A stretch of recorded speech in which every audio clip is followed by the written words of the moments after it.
Shivala Ghat, far from the chaos of crowded steps, where the river breathes in silence, lies Shivala Ghat.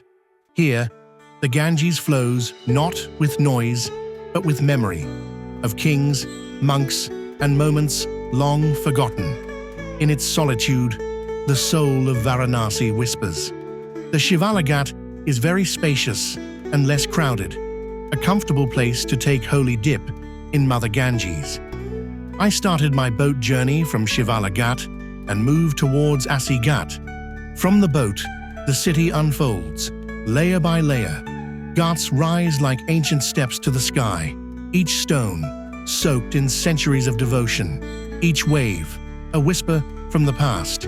You pass the faithful, heads bowed, eyes closed, offering prayers to the sun, to the river, to life itself. This is not a spectacle. It is surrender. Smoke from morning rituals swirls above the ghats. Saffron-robed sadhus sit in silence. Children leap into the river, laughing, reminding us that life and death flow side by side here. Your boat glides gently forward. There is no rush, only rhythm, the splash of the oar, the hum of a distant chant. The city breathes around you. This is the Ganga. She does not speak loudly, but she speaks forever.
Lord Shiva, in the name of Vishwanath, ruling this city forever.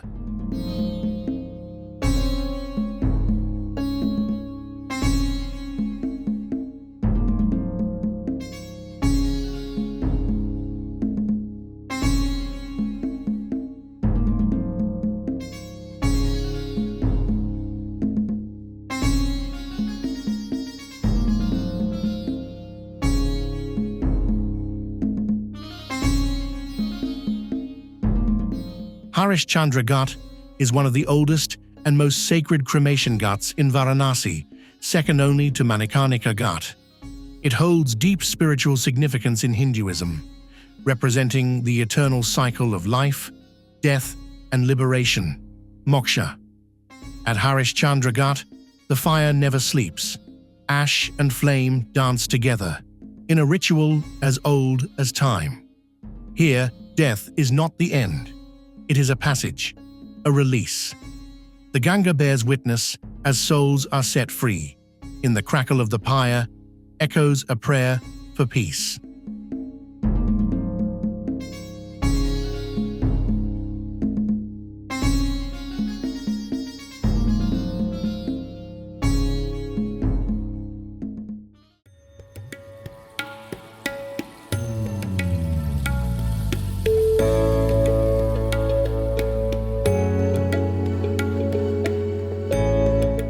Manikarnika Ghat is the most sacred cremation ghat in Varanasi and one of the holiest places in Hinduism.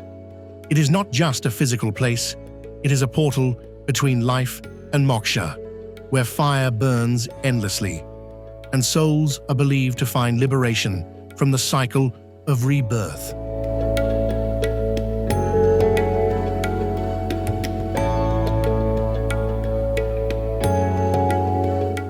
Mahakavi Subramanya Bharathi, the revered Tamil poet and freedom fighter, spent a transformative period of his early life in Kashi, Varanasi, a city that deeply influenced his spiritual awakening, poetic fire, and nationalist ideals.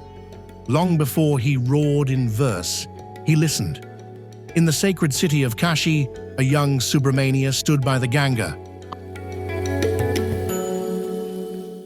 The streets of Varanasi are a world of their own, chaotic, sacred, ancient, and alive.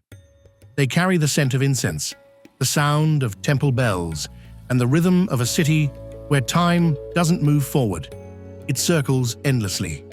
The streets of Varanasi are not just roads. They are memories, narrow, winding, and alive. Each turn brings a surprise, a temple barely a meter wide,